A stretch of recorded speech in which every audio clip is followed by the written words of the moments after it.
Ito'y punong-puno ng blanco, nakita ko ito, prinisinta namin ito, at ito ang aking lalabanan sa Senado, ang korupsyon. Pero as of today, may 3 na ho yatang nagsabi na wala naman daw pong blanco. Walang blanco, Jessica, ang GAA.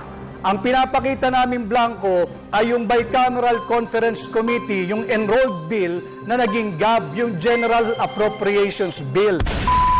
Ayun na nga mga kababayan, pinagtawanan na lang ho itong si Marcos Jr. Nung mga nakinig dyan sa speech niya na yan, nagagawan ho natin na reaction video.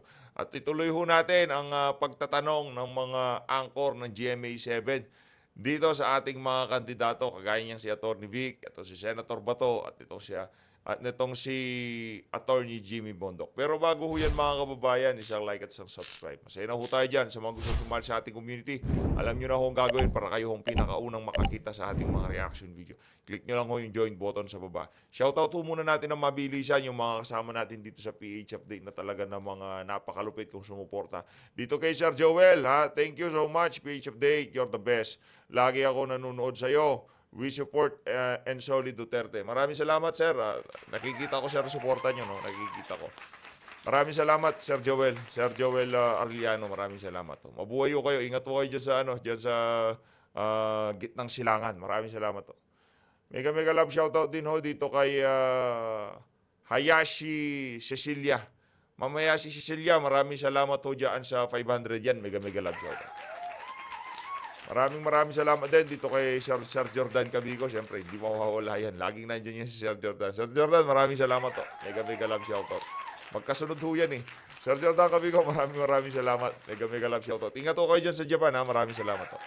Mega love shoutout din ho dito kay Lovelyn Shibukawa. Itong si Ma'am Lovelyn. Ano din ho ito, talagang suki ho natin to si Ma'am Lovelyn Shibukawa. Pagkape PH Update, pa-shoutout po siya Yoshi Shibukawa. Shoutout Yoshi Shibukawa. Ingat ho kayo dyan sa Japan, Ma'am Lovely. Salamat ho dyan sa 800 yan. Mega love shoutout. May pagkakapi tayo mamaya. Mamaya malilate ho tayong mag-upload. Kasalanan ho yan ni Ma'am Lovely. Magkakapi ho tayo dahil sa kanya. Maraming salamat, Ma'am Lovely Shibukawa, ha. Mega love shoutout ulit dito kay Sir Jordan Cabico. Yung Sir Jordan ho kasi. Ano ho yan? Abangers ho yan eh. Maraming salamat, Sir Jordan, ha. Thank you ho dyan sa 200 yan. Napakalaking tulong ho yan. At dito kay Armand.UK. Armand.UK, maraming salamat to dito sa 2 pounds. Naku, napakalaking tulong yan. Mega love shoutout. Ingat ho kayo dyan sa UK, ha. Maraming salamat. Again, pinapakita ho natin yan para hindi ho kayo ma-pressure o kung ano pa man. Okay lang kung walang pakulay. Basta like, share, subscribe. Masaya na ho tayo doon, no? Yun na nga mga kababayan, umpisahan nun natin ang ating talakayan dito kay Marcos Jr. o dito kay Atty. Vic Rodriguez. Puta ho muna tayo dito kay Atty. Vic, tapos rekta ho tayo, pakinggan ho natin ang mga kabangagan nitong si Marcos Jr. Napakaganda ho kasi ng mga punto de vista nitong si Atty. Vic dito, no? Kaya kailangan ho talagang mapanood ng ating mga kababayan to. Sa bagay, marami na hong nakakita diyan sa interview niya na yan sa diyan sa Tanong ng Bayan sa GMA News. Pero mas maganda talagang babaran ho natin dito kasi yung mga paulit-ulit na tanong na ibinabato sa kanya sa mga nag-i-interview sa kanya ng mga vlogger, sa mga dinadaluhan niyang radio station na kung saan na-i-interview din siya. Ito ho yung mga paulit-ulit na tanong. Bakit ka umalis sa gabinete? Bakit ka tinanggal sa partido ng Pangulo? Di ba? Yan ho yung paulit-ulit na tanong sa kanya dito kay Atty. Vic Rodriguez. Dati ka nga naman kasing executive secretary. Tapos bigla wala ka na. Nag-resign ka. Ano yung mga kadahilanan kung bakit nag-resign ka bilang executive secretary? Kahit pa ulit-ulit kasi marami pa hong hindi nakarinig. At yung iba dyan, hindi man nga ho alam na naging executive secretary yan si Atty. Vic Rodriguez. Yung mga kababayan ho nating hindi naman talaga malalim sa politika. Yung ano ba yung ibig sabihin ng executive secretary? Ang nakakaalam lang naman ho yan, yung mga talagang yung mga kababayan nating tambay sa mga vlog, yung talagang medyo maalam sa politika. Yan, alam nila yan. Pero yung ordinaryong vendor sa palengke, hindi man ho kilala yan si Atty. Vic Rodriguez. Kaya dito sa ano na to, sana matanim sa kaisipan ng ating mga kababayan kung anong klaseng prinsipyo ang meron itong mama na to. Pakinggan ho natin itong mga kababayan. Sa mga nagtataka ho, bakit Senator Bato, Atty. Vic, ayan, Atty. Jimmy Bondok, ha? Sila lang ho kasi nandito dito sa ano na 'to, tanong ng bayan, ha, kaya sila lang ho ang ma-content natin. Kasi yung ibang mga senatorial candidate, 'di naman ho natin papakinggan dito dahil ifo-focus lang ho talaga natin yung mga kandidato natin. Yung talagang gusto nating ipakilala sa ating mga kababayan. Kagaya nitong si Pastor Apollo Kibuloy. Kung nandito si Pastor Kibuloy, talaga namang bababaran din ho natin 'yan. At yung iba pa nating kandidato, yang si Kong Marcoleta, di ho natin malaman bakit wala diyan si Kong Dante. No, pero nandoon naman siya sa DCWB, interview sa kanya nila Joel Reyes-Ubel. But dito sa ano na to, sa tanong ng bayan, mas okay sana kung nandito sila, no, para talagang latagan ng ano mga punto de vista. Yung kay Kong Marcoleta, kung sakaling mapunta siya diyan, pag-usapan nila yung presyo ng kuryente, yung oversight function ng Kongreso, 'di ba? Yun talagang dapat babaran diyan, eh. Yun talaga ho kasi mga advokasya niya. Ito, pakinggan ho natin to. Attorney Vic Rodriguez. Lang sa ating one-on-one, si Attorney Vic Rodriguez. Attorney Vic Rodriguez, magandang gabi. Naging malapit po kayo kay Pangulong Bongbong Marcos. Naging abogado niya at campaign manager noong eleksyon 2022 hanggang italaga po bilang executive secretary nang siya po ay manalo. Pero matapos lang, Attorney Rodriguez, ng halos 3 buwan sa palasyo'y nagbitiw po kayo sa pwesto at pinatalsik din sa partido ng Pangulo at sinabing expelled ka for your incompetence as a public servant, abandonment, and disloyalty. Ang tanong, ano nga po ba ang tunay na dahilan at nagkaroon kayo ng falling out ng Pangulo? Emil, yung una mong katanungan, hindi ko masikmura ang korupsyon kung kaya't ako ay umalis ng Malacanang. Ako ay binigyan pa ng isang posisyon, ang Presidential Chief of Staff, subalit hindi ko na gusto yung direksyon na kanilang tinatahak. Kaya sabi ko, ayoko na at ako'y babalik na lang sa pribado. Pangalawa, doon sa Partido Federal, kaya nila ako tinanggal sapagkat sa sama ng loob nila. Gusto nila, hinihingi nila sa akin, nung ako'y Executive Secretary, na gawin ko silang chairman ng COMELEC, gawin ko silang chairman ng PAGCOR, gawin ko silang chairman ng PCSO, at gawin ko silang chairman ng Civil Service Commission. Hindi sila... At base doon sa libro ni Attorney Vic Rodriguez, ang pumapadrino sa kanila, walang iba kundi itong si Lisa Araneta Marcos. Kaya gayon na lamang ang galit ng ating mga kababayan doon sa ali na yon. Ngayon, tahimik siya dyan sa Malacanang, pero ang pumapadrino dito sa mga gustong pumasok na to, walang iba kundi ang ating unang ginang. Ang nais lamang nila ay magnakaw, kaya hinindian ko yan, kanya sila nagalit sa akin. Attorney Rodriguez, meron pa ho kayong 18 segundos. Meron pa ho kayong karagdagang tanong. Dumalo po kayo sa ilang pro-Duterte rallies. Binabatikos mo ang kasalukuyang administrasyon at sinabing lumala ang katiwalian sa ilalim ng kasalukuyang administrasyon. Paano nyo po mapatutunayan ang mga mabibigat na paratang na ito, Attorney Sir? Pag-usapan natin, Emil, yung blanco na daang bilyong pisong Bicameral Conference Committee report na siyang naging pundasyon ng GAA. Ito ay blanco. This is criminal. This is violation of Article 170 of the Revised Penal Code. Falsification of legislative document. Attorney Hirap, no? Hirap pagka magaling na abogado at talagang may prinsipyo at nanggagaling sa puso yung mga sinasabi niya, eh. Hindi niyo ho talaga maikakahon pagka merong mga ganitong klaseng kandidato. Sa totoo lang talagang yung mga kandidato natin dito sa Tanong ng Bayan na to, talagang nag-shine ho sila kagabi. No, talagang yung mga panigurado, marami hong na-impress, maraming nakakilala sa kanila. Kasi itong mga riniraise nilang issue, kagaya ng budget, kagaya ng korupsyon, yung paghihiganti sa kanila dahil tinayuan lang nila yung tama. Marami hong na-impress sa ating mga kababayan diyan sa mga kandidato natin na yan. Di lang kay Atty. Vic Rodriguez, panigurado, pati dito kay Senator Bato de la Rosa at mamaya ho mga kababayan, meron na naman ho tayong malupitan dito. Itong si Atty. Jimmy Bondo. Kaya gusto ko talaga natin tulungan niya si Atty. Jimmy, no. Napaka mabait na tao, no.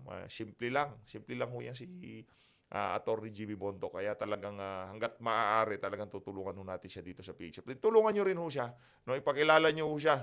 Talagang di lang ho magaling na magaling na singer yan, no. Abogado ho yan, talagang taga-suporta ho yan ni dating Pangulong Rodrigo Duterte. Bababaran ho natin itong si Attorney Jimmy Bondoc sa mga susunod na araw. Tuloy ho natin ito. Rodriguez, ano ho naman ang maisasagot nyo dun sa mga nagsasabi na baka kayo tumatakbo ay dahil gusto nyo lang pong resbakan o pag-revenge yung inyong pagkakatanggal sa inner circle ni Pangulong Marcos? Jessica, kaya In fairness, natanong na yan ng paulit-ulit. Natanong na natin yan ng paulit-ulit. Natanong na yan ng ibang mga vlogger ng paulit-ulit. Radyo, telebisyon, vlog, personal vlog, ang mga nasa third floor studio. Nasagot na yan ng paulit-ulit. Pero dahil ho, yan yung mga tanong na paikot-ikot sa utak ng ating mga kababayan kung ano ba ang pakay nitong si Atty. Rodriguez sa kanyang pagtakbo, siguro yang forum na yan, ayan talaga napakaraming nalinawan dyan sa pagpapaliwanag, sa gagawing pagpapaliwanag na to ni Atty. Vic Rodriguez. Sana naman, sa mga kababayan ho natin, hindi lang ho ito i-share nyo, yung buong tanong ng bayan, yung programa na yan ng GMA. I-share nyo ho para makita ho nila kung gaano kahuhusay itong ating mga kandidato. Hindi ho sila mga trying hard. Yung iba ho kasi dyan, kagaya ng mga itong si Calio Didi Guzman, yang si Luke Espiritu, Franz Castro, napaka-trying hard ho nila at yung mga sagot nila ay napaka-generic. Yung pa lang unang dinig mo pa lang, alam mo nang namumuliti ka lang yan. Hindi niya gagawin niya kasi nungalingan yan. Pero itong mga to, dahil yung mga pinangakuan nila may mga prinsipyo kagaya nitong si Tatay Digong. I mean, hindi pinangakuan yung ilinabas mo yung mga litanya na yan sa harap ni dating Pangulong Rodrigo Duterte. Kumbaga ibinigay mo yung salita na yan kay Tatay Digong. 'Di ba? Sa sambayan ng Pilipino. Nakikinig sa iyo ang sambayan ng Pilipino. Sisingilin ho namin kayo. Sisingilin ho namin kayo. At maniniwala ho tayo, ano man ang mangyari dito sa eleksyon na to, yang si Atty. Vic, makakasama natin niya sa laban. Kahit na anong mangyari dito sa dito sa election na to, magiging boses yan ng sambayan ng Pilipino. Kumbaga, kung mananalo si Atty. Vic, at maganda kung manalo siya, talagang mas lalakas ang boses ng ating mga kababayan. Boses ng ordinaryong Pilipino. Ayan si Pastor Apollo Kibuloy. Pagka nanalo yung mga yan, lalakas ang boses ng mga ordinaryong Pilipino sa Senado. Yan si Congressman Rodante Marcoleta.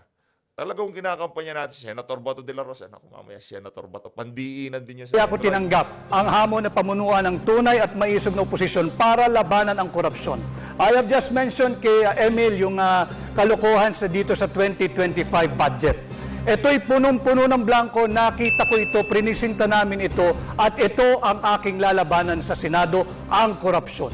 Pero as of today, may 3 na ho yatang nagsabi na wala naman daw pong blanco. Walang blanco, Jessica, ang GAA. Ang pinapakita namin blanco ay yung Bicameral Conference Committee, yung enrolled bill na naging GAB, yung General Appropriations Bill. Yo. Maraming salamat po at Wala nang follow-up itong si Ma'am pangalan to, si KOJC, itong si Jessica Soho doon sa mga sagot nitong si Atty. Vic Rodriguez. Malinaw ho ba mga kababayan? 'Di ba? Kaya ho inuna natin itong si Atty. Vic para makumpara nyo dito sa pagsasalita na to ni Marcos Jr. Actually nakita natin to kay Boss Dada. Mega love shoutout kay Boss Dada.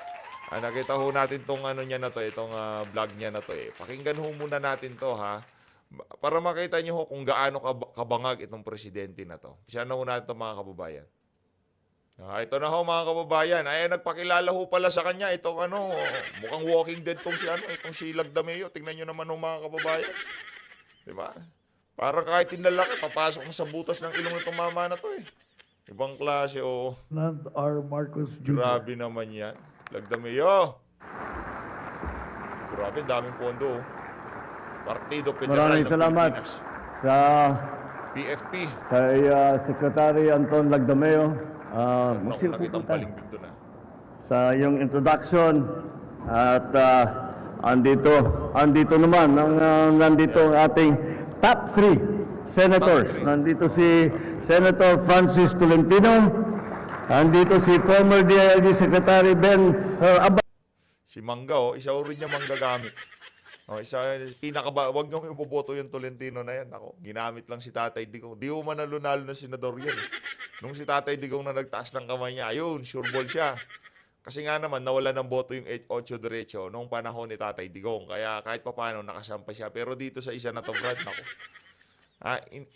Tignan mo si Senator Bato. Tignan mo si Senator Christopher Bongo. Inendorso yan ni Tatay Digong.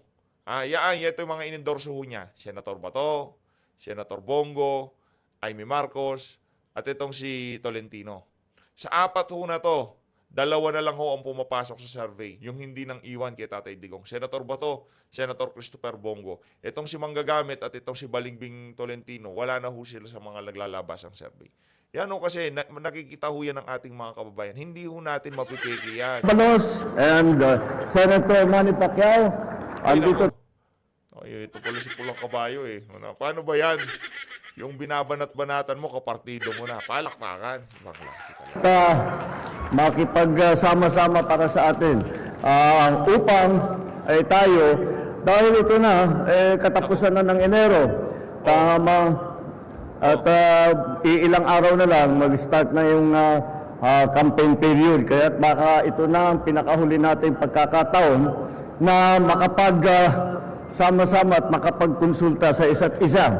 And this might be the last chance for some of us to be able to bring to the national leadership of the party the issues that are facing all of you, kayo mga gobernador, kayo mga mayor, ating mga senador na kandidato. Baka ito ang last chance natin na makapagpulong-pulong na para naman lahat ng mga ating mga inaalala, lahat ng ating mga kinakailangan na hindi pa natutugunan ng ating partido ay maidala sa leadership ng PFP. And that is the purpose of these very important meetings and this very important. Pagkatapos ng administrasyon na to, yung PFP na yan, kasabay hong mamamatay ng political career ni Marcos Jr. Yung PFP na yan, wala na ho, bilang na taon yan. Di ho kagaya ng PDP laban, yung ibang mga, mas masahol pa nga yan sa liberal eh. Yung Partido Federal na yan, sinusuka ho ngayon yan sa sambayan ng Pilipino. Partido Federal? Talaga gusto ho niyang humakbang doon sa mga hinakbangan ng kanyang ama. No, kasi yung ama niya tumakbo bilang sa ilalim ng Partido Federal. Kaya dapat sa Partido Federal din siya. Ginawa to ng kanyang ama, dapat gawin niya rin ito. Kahit na hindi na akma sa pagkakataon. Ganyan ho kabangag yan si Marcos Jr. Conferences that we have. Ngunit, bago pa tayo, siguro tama rin ang nabanggit ni Igor June Tamayo, na tayo, siyempre pagkadating na... Yan ang problema, Brad. Yung prior sa speech, magpupulburon ka, sisinghot ka, naku, lilipad ang utak mo dyan, panigurado. Ng campaign period, masyado na tayong busy, marami tayong iniisip, marami tayong pinupuntahan. Ngunit bago tayo magsimula, huwag natin kakalimutan kung bakit tayo ay nagkaisa sa ilalim wag nating kalimutan kung bakit tayo nagkaisa. ng bandera ng PSP. Dahil kung kailangan lagi natin ipamaalala na Brad, yan ang nga ba sinasabi natin? Lalabas at lalabas yung bakas ng pagkabangag. Tigilan nyo na ho yan. Okay lang naman, alis na ho kayo sa pwesto. Kung ganito na lang Pangulo natin, naku. At sa nakaraang halalan, ang mga PFP, kahit na yun iba sa inyo, hindi pa official members sa PFP pero tumutulong na sa amin. But all of us together, tayong lahat, ang ating naging hangarin, ang ating ipinaglalaban ay ang pagkakaisa. At sinasabi, ang ating hangarin, ang ating pinaglalaban, pagkakaisa. kaya naman, itong PFP ay sinama natin lahat ng maaring maisama natin. Hindi upang maging malaki at upang maging pinakamalaking partido, upang maging pinakamalaki at pinakamalakas na partido. Well, Hindi daw nila pinagsama-sama para maging pinakamalaki upang para maging malaki at malakas na partido. Palakpakan ho natin. Naknanto ko talagang pambihira ho talaga. Ibang level ho ang kabangagan nitong Pangulo na to. That is important also. Kailangan na matibay ang partido natin. Ngunit, ang tunay na dahilan kung bakit ipinagsama-sama natin lahat ng Sabi siguro nitong si Calvo yan, sa Alusos yan eh. Binigyan ka ng teleprompter, dapat gamitin mo. Huwag yung bumibira ka ng walang teleprompter. Magkakabuhol-buhol talagang speech mo, Marcos Jr. Hindi nyo ho kaya.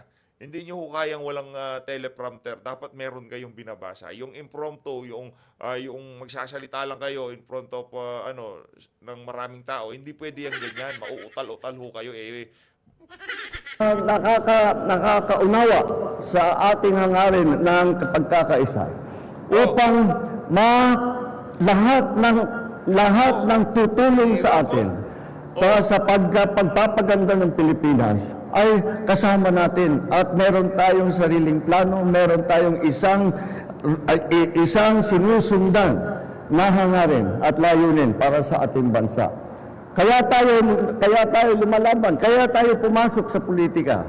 Kaya galing lang ako sa graduation ng Development Academy of the Philippines. Nag-graduate ang mga ibang public servants sa kanilang mga postgrad na kurso. At ipinaalala ko sa kanila at ipapaalala ko rin sa inyong lahat. Kaya tayo nagserbisyo publiko. Siyempre, sa bawat kandidato, sa bawat na umupo na opisyal, ay may sariling dahilan. Ngunit, kung bakit tayo tumakbo sa politiko, paikot-ikot lang ho sinasabi niya eh. Hindi ho natin malaman, hindi niya ho natutumbo kung anong gusto niya sabihin. Kasi nga ho, umiikot ho ang utak niya. Pati ho siya, hindi niya naman alam kung ano gusto niya sabihin. Kung ano lang hong natripan niya, kung ano lang pumasok sa utak niya, kung anong dumaan sa utak niya habang nagsasalita siya, yun ang sinasabi niya. sa aking palagay, ang isang katangian na lahat ng ating mga kandidato, lahat ng ating mga miyembro, lahat ng ating mga naging opisyal ay pumasok sa ganitong klaseng trabaho upang tumulong sa taong bayan, upang tulungan. Anak na to. Hindi! Iba yung dahilan. Bakit meron mo bang ibang dahilan? Ano ba dapat ang maging pakay mo pagka pumasok ka dyan sa ganyang klaseng trabaho? Ang pinakauna talaga, tumulong. Tumulong sa ating mga kababayan. Kaso, yun ang kasangkapan na gagamitin para makapambudol at makapangnakaw. Yun, tutulong ako sa ating mga kababayan. Pero pagka nakaupo na, kaliwat ka na ng magiging nakawan. Kaya kung sino man ho ang manok nito sa mga lugar nyo, huwag nyo hong iboto. Wala hong gagawing matinuyan. Yun ho ang ating sigurado. Tulungan ang inyong constituency upang tulungan ang inyong bayan, nag-start sa barangay hanggang sa probinsya at ang nating mga national candidates, ganun din. Nag-umpisa sa barangay hanggang sa... Magiging senador. Lahat naman talaga ay makikita ninyo na kahit iba-iba ang pinanggalingan, kahit iba-iba ang pinagdaanan, laging nandyan sa likod ng pag-iisip ng bawat miyembro ng PFP na tayo ay nagsasama at nagkakapit-bisig upang tulungan ang taong bayan, upang pagandahin ang Pilipinas. Kaya naman tayo pumapasok sa ganitong klaseng serbisyo dahil wala namang magsasabi na ang pamumulitika ay Sabi siguro nitong si Manny Pacquiao, naku, mas worse po pala sa akin. Tingnan yung pagmumukha ni Manny Pacquiao. Akala ko, nasablay na yung pag-speech ko, meron pa palang mas worse sa akin. O ito namang si Ben Horn. Tingnan niyo yung pagmumukha ng mga nanonood. Hindi ho sila natutuwa sa naririnig nila dito kay Marcos Jr. madali. Kahit na napakayaman mo, kahit na napakaganda ng pangalan mo, kahit napakakilala ka ng buong constituency mo, ay mahirap pa rin ang trabaho. Kahit mahalal ka na, hindi na titigil ang trabaho. At Pag nahalal na daw kayo, hindi na natitigil ang trabaho. Alam na to, mabira talaga. Anong klase kuta ka meron tumama? Laking constituents. Kaya naman tayo pumapasok sa ganitong klaseng serbisyo. Dahil wala namang magsasabi na ang pamumulitika ay madali. Kahit na napakayaman mo, kahit na napakaganda ng pangalan mo, kahit napakakilala ka ng buong constituency mo, ay mahirap pa rin ang trabaho. Kahit mahalal ka na, hindi natitigil. Yun dapat to kasi pagka nahalal ka na, matigil na trabaho mo. Yun ho ang definition ng public service dito sa mama na to. Dapat kagaya ng ginawa niya, 'di ba? Nakikita niyo naman ho mga kababayan. Natigil na ho ang kanya pagpasok niya ho, pagkapanalo, natigil na ho ang serbisyo. Yung paikot-ikot na karaban, yun lang ho ang trip niyan. Yung papasyal-pasyal, di ba? Pagkapanalo niya lipad siya dito, punta siya doon, Japan, Singapore. Yun ang trip niya. Nung election ho, anong ginawa niya? Palipat-lipat ng lugar. Yan ho ang trip ng mama na yan. Gusto niya pagkapanalo, tama na, tigil na. Kaso hindi niya ho alam, pagkapanalo mo, tuloy-tuloy na ho ang trabaho. Yan ang problema sa iyo, Marcos Jr. Yan ang hindi mo napaghandaan. Hindi mo inaasahan na pagka nanalo pala, talagang tuloy-tuloy ang trabaho. Ang trabaho at lalong-lalo na sa ating mga local government official, ay alam naman natin na kapag kayo umupo bilang local government official, ay talaga naman bubuhos ang mga iba't ibang issue. Hindi ko tinatawag na problema. Ang iba't ibang mga issue na dumadating sa pang-araw-araw ng buhay natin. At yun naman ay ginagawa natin. At talagang nagtsatsaga tayo, nagsasakripisyo tayo. At kung minsan tinitiis lang natin ang mga masasakit na salita at mga maanghang na mga bitaw ng mga kakalaban natin dahil tayo'y naniniwala sa ating ginagawa. Grabe palong-palutong si Marcos Jr. dito sa speech niya na to. Hindi na magkakasalabat na yung mga puntot-punto niya No? Hindi ko alam kung lasing ka ba, nagsasabi ka man na sama ng loob mo, masakit ang loob mo sa mga sinasabi nila sa'yo. Brad, nandiyan ka para palakasin mo ang loob ng mga kasama mo dyan sa Partido Federal. Hindi yung maglabas ka na sama ng loob. Pagka kayong dalawan na lang nilagdameo, doon ka bumanat ng ganyan. Nakakahiya ho kayo. Naniniwala na ang ginagawa natin, itong sakripisyo man natin, itong kung meron man tayong dinadaanan na kahirapan, ito ay hindi para sa ating sariling kapakanan, kung hindi para sa ikabubuti ng ating mga kababayan. Nakanto ko. Yung ginagawa daw nilang sakripisyo para sa kapakanan ng ating mga kababayan. Yung sakripisyo na ginagawa ng pamilya mo ngayon diyan sa Malacanang wala ko kaming nakikitang benepisyo sa bayanan.